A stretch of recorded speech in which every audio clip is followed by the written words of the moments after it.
Again, it's if you don't stay current, from a business standpoint, you lose opportunity to take care of your customer vehicle, but you just get passed by.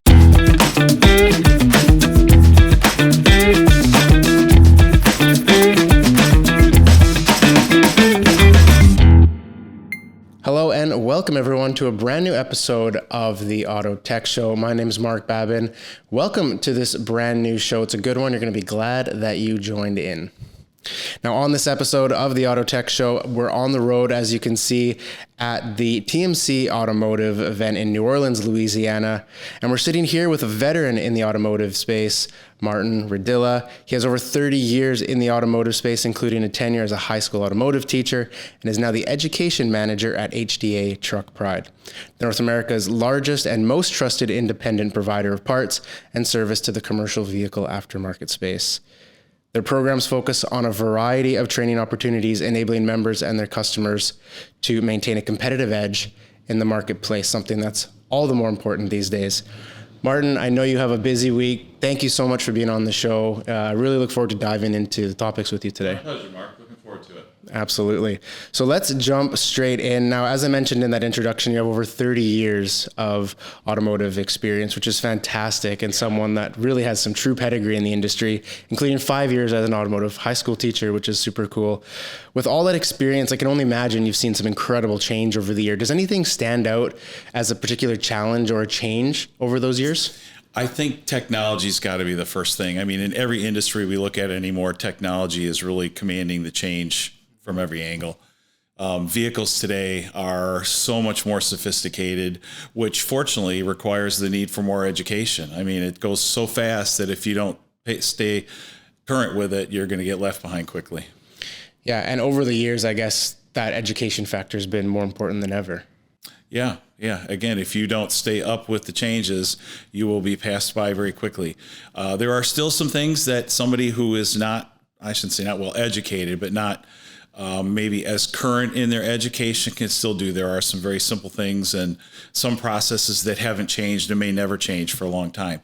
But if you look at the technology when it comes to the amount of sensors on a vehicle, the amount of technology driving the engine system, driving the drivetrain, et cetera. I mean, everything has got electronic controls. It's being monitored for safety. And that's a huge difference in the trucking industry. Everybody wants their vehicle to be safe, but trucking mandates are here compared to the auto in some cases. Just because I guess the risks are so much higher on the roadway. Yeah, when you have a 50-pound tire falling off a car, it's not the same as a 300-pound wheel and tire falling off a semi-truck. I mean, they can do some very serious damage. Not to mention those blowouts that you see where you just see bits of rubber flying everywhere, and those are projectiles. Yeah, they could be a 25-pound chunk of... Unbelievable. Yeah. So with that technology aspect, then, with it changing so rapidly, especially over the last years, it seems like it's just getting faster and faster. Is it all the more important then to stay up to date with your education? Absolutely. Again, it's if you don't stay current, from a business standpoint, you lose opportunity to take care of your customer vehicle, but you just get passed by. Yeah, absolutely. So I find that shift from the high school side of your career to where you are now, obviously, I find it quite an interesting shift. Do you find that it's complementary to what you kind of had as your career's gone? It's been complementary? Yeah, I think being a garage owner and hiring technicians, we actually had better luck hiring technicians that had the basic mechanical aptitude and the right attitude and train them. So in a way, I've been an instructor for many years, building my own team of technicians.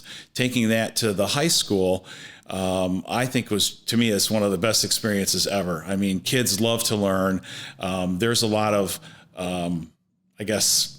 conversation out there about how kids are lazy, people are lazy, they don't want to learn. It's so wrong. They just learn differently, and their mindset has changed to a degree. So they want to see the value in what they're going to get out of their education and make sure what they're doing is going to pay them dividends in the long run.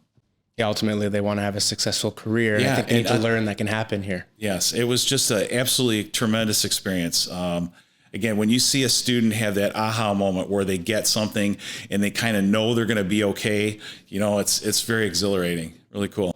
Yeah, and to see them probably excel today, even Yes. with those that you keep in touch with, to see them I excel still in the keep in industry. touch with a lot of students. Yeah, it's very cool. And they're enjoying it and they're still in it. Yes. That's really awesome. So obviously you had an impact back in those days. You know, there's another component to this too that I'm not sure everybody's quite got their brain around yet, but the culture in the business has really been kind of a throw you into the mix, learn, what is it? Drink by fire hose, right? They throw you into this shop environment with no preparedness. And they you either sink or swim. The culture's changing where they're now trying to establish mentorships so they can work with another senior technician or a senior parts person or something to give them some guiding steps along the way. That initial 6-month period where somebody's being hired, trying to get them up to speed quickly, with the help of a mentor, it makes it much smoother. And that person then who's the new hire doesn't feel like they're swimming in the ocean with no life preserver. Is that something you're seeing then in a lot of shops? They're doing this a lot more now? I believe it's really changing. I think the culture is learning to be more nurturing, and they're expecting, again, a lot of it is driven by technology because somebody who's new can come in and maybe they can pull a wheel off, right? And which is not super complicated. But some of the tasks are very detailed to do it the right way, and rather than see them fail and constantly run into problems they can't handle, having somebody coach them along the way gives them that confidence to get through that initial hurdle. And then again, once they start getting their feet wet to the point where they have some confidence, their progression goes way better from there. Yeah, and I guess it just gets exponentially faster for them as well. Yes. It's nice to hear because I think that culture shift is such a key aspect to it. And it's nice to hear that that's happening in the industry that maybe in the past was stuck in their old ways. Really was. Yeah. I think like every industry, we're evolving too. And we're realizing that, people are, like any company, are their biggest asset, and we need to take better care of them and get them up to speed. The other bonus of that too is the more you invest into your employee, the more likelihood they're going to stay with you. They feel valued. They feel like they're going to contribute to the company longer. They're less likely to go look for a job. Money is always out there. It's always a factor in the equation.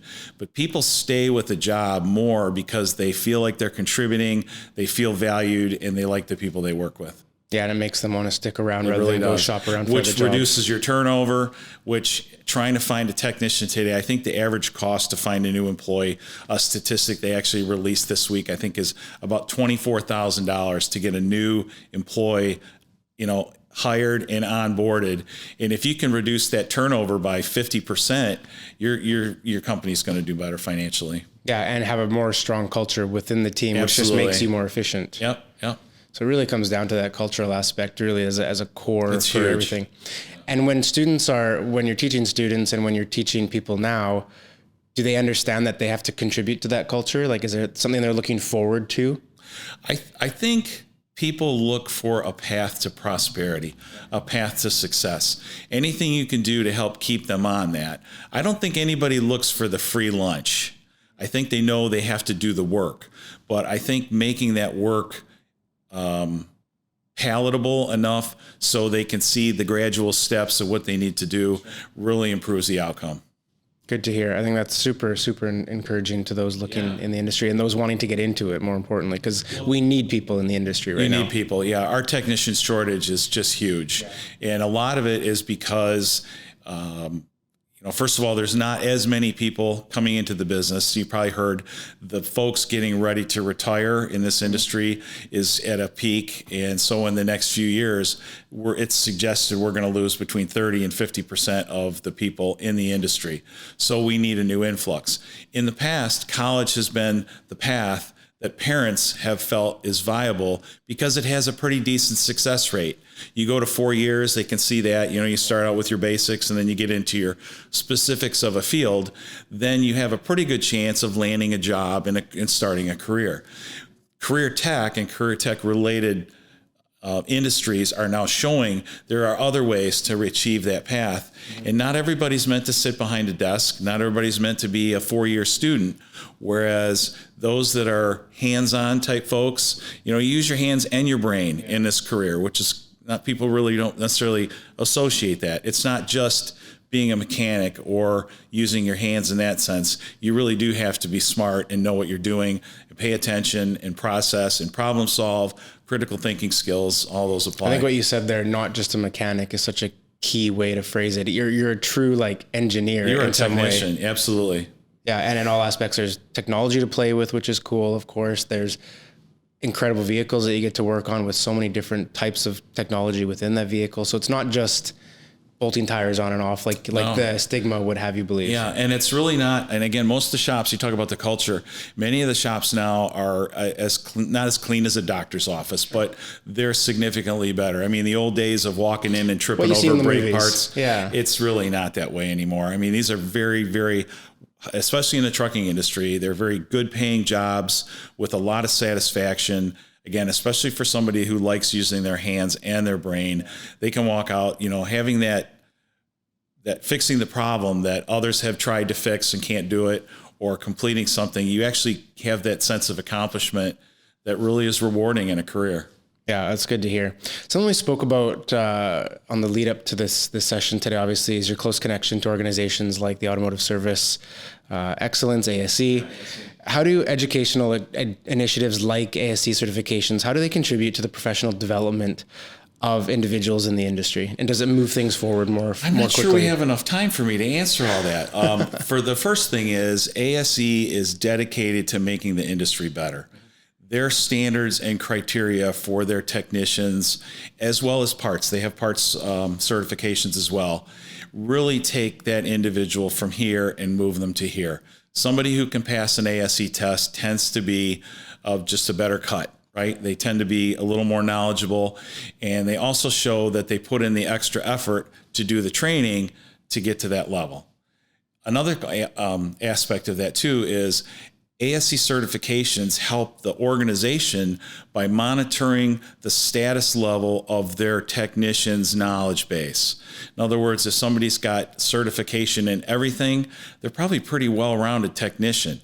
And at least if you take a test and you fail, you're going to know where your weak points are. I mean, somebody who's really dedicated to self-development and growth and being a better person, you're going to know by taking an ASE test. You want to find those where gaps. your weaknesses are. Yep, it's very helpful. Like in any profession, I guess that's how you become better at what you do. You find out where your gaps are. Absolutely. And people, again, some people are just afraid to do it, and some people aren't good test takers. Yeah. But ASE even has gone as far as how to help you take the test better. I mean, they'll do anything to help. Outside of the ASE, are there specific initiatives or programs that you would recommend people look into or give more thought into that have a significant impact in their career development or in the industry in general? I think for me personally, I think the best way is to adopt a mindset of being a lifelong learner. Ask questions, attend the trade shows, watch the news. I don't necessarily like TV news, but I mean, pay attention to industry news. There are publications out there in any field, but in the trucking industry, in the automotive industry, there's all kinds of publications. Take a minute and read them, right? Again, the trade events like this one we're at here this week, you can walk up to any booth and they'll be happy to talk to you about what their product is, what the technology behind it is, how it's beneficial, how it can save lives, save time, save money. Yeah, I like that you mentioned events like this, because that's exactly what I wanted to address is how important is events like this to the industry's educational, the networking side of it, the coming together, the openness of everyone in the industry. I'm shocked by this event personally. And how do you find that? You've been coming for years. Yeah, I think, again, I try to attend whatever we can that makes sense for us. And the relationships you build in this side of the business are long lasting. Coming from the car side, I have felt in the past that it's very, very results oriented, where the heavy duty side is really more relationship focused. And those relationships, I think anybody in this whole arena could call anybody else as a competitor and say, I need help, and they'd be there to help them. Really? It's amazing. Has it always been that way, or is that a new thing? I don't think it's a new thing. I think it's been that way. This industry used to be, and pardon me for saying this, but it used to be just a bunch of good old boys.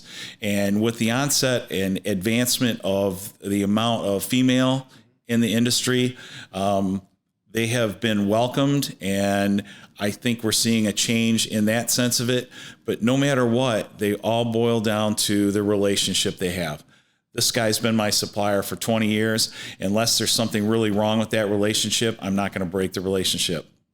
So there really is that sense of family community at something like this. Yes. Most of the group I work with, HDA Truck Pride, wonderful people. I've had a lot of jobs in my career, and I got to say, this is probably the smartest, nicest, most welcoming bunch of people I've ever worked with.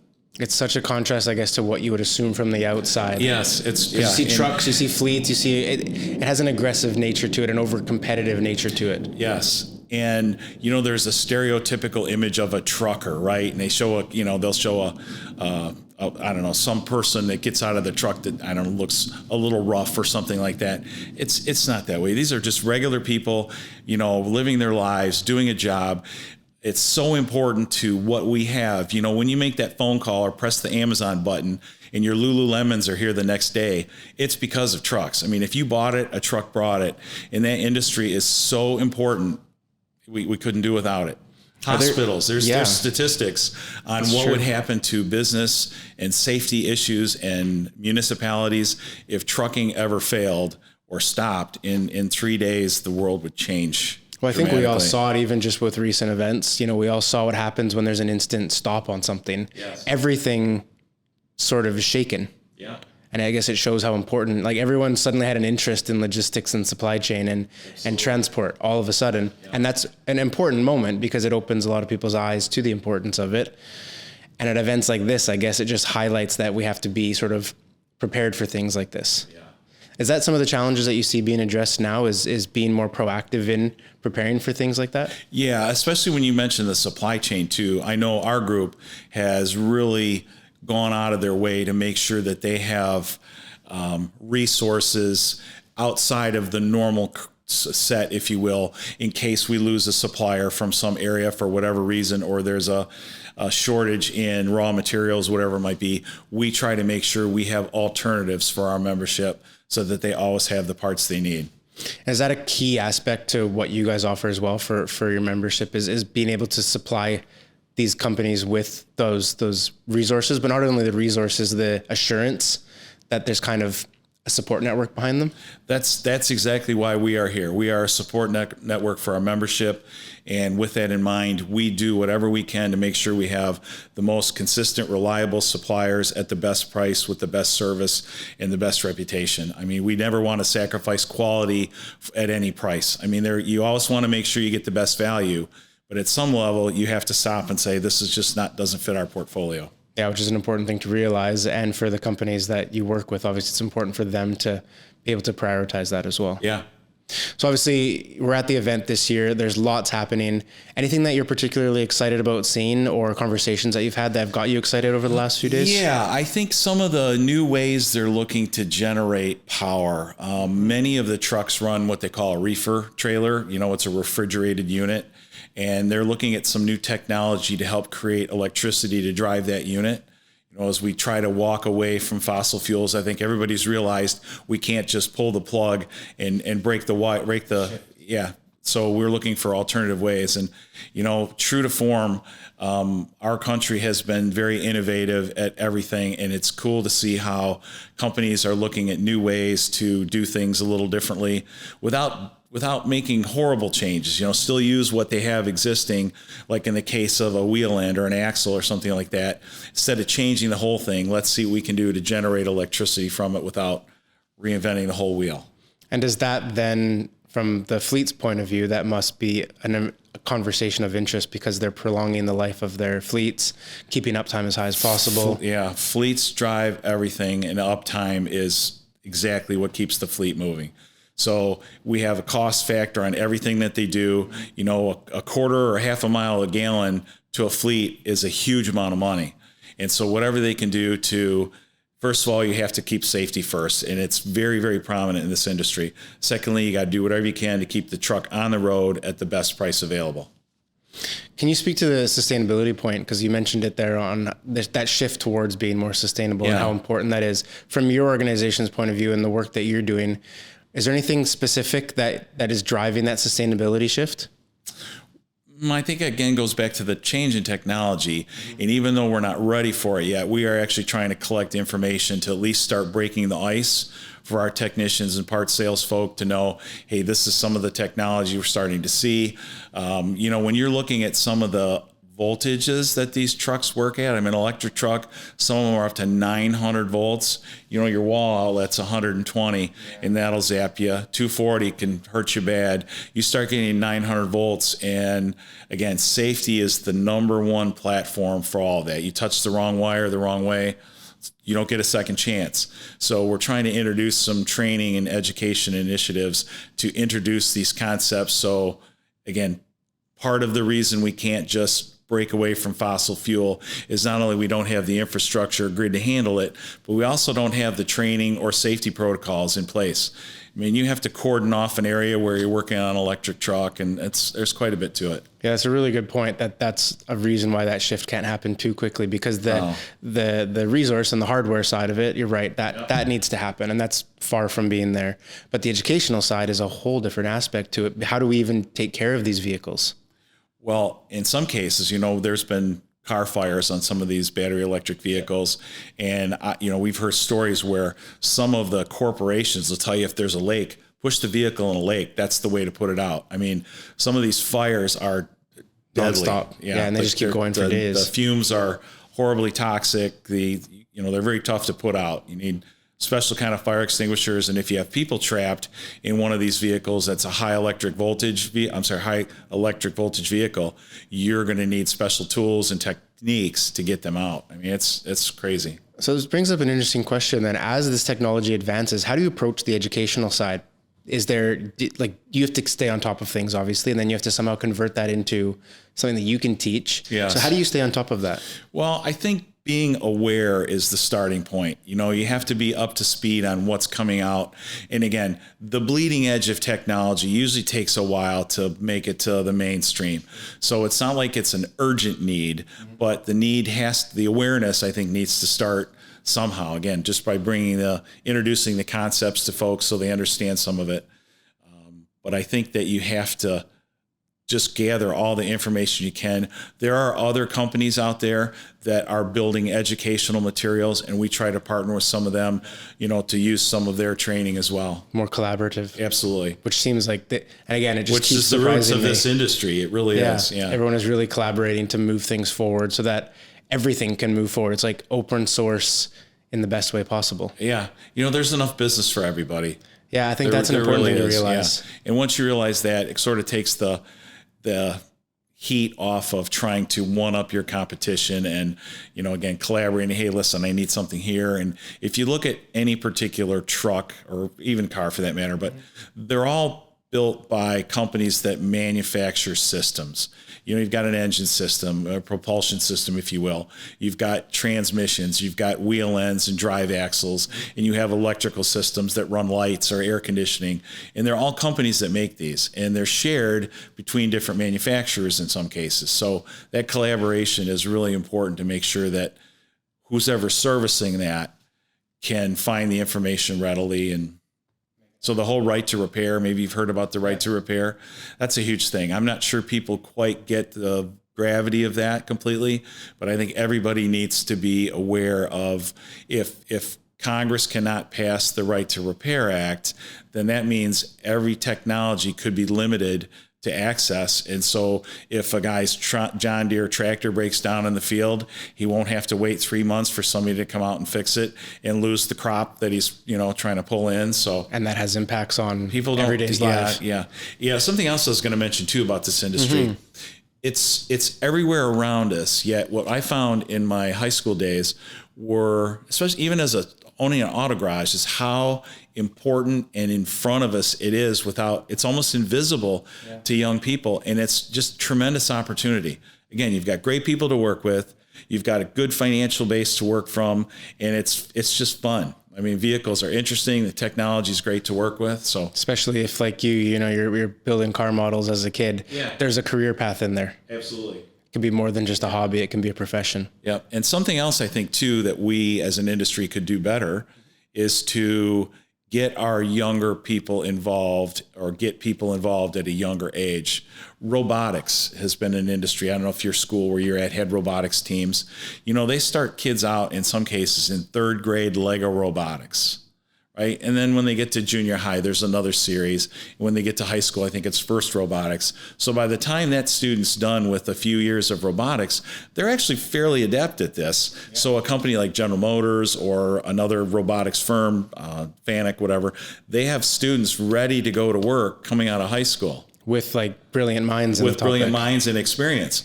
Our industry could do better introducing our trucking industry to them at a younger age. And expand that horizon for them. So it's automotive, but it's another sector that maybe they were blind to. Yeah. Unless people have family in the industry, in many cases, again, they know nothing about it. Or you're from a certain region of the U.S. Sure. or something like that where it's more prevalent. Or, yeah, super interesting. Well, it seems like it's something that's super important, but there are actionable steps, which is super exciting. And obviously you're moving towards those as quickly as possible. Yes. Collaborating with other people along the way. I think it's fantastic. Yeah, and that's, you mentioned ASE, but ASE has a program called Adopt a School, in which they have go to their website and you can find a school near your business, and you can partner with the school to help, not only support the students, but then show them opportunities available to them. Super interesting. I think that's really, really a great initiative. Yeah. Another company that's doing it as well is a company called Wrenchway.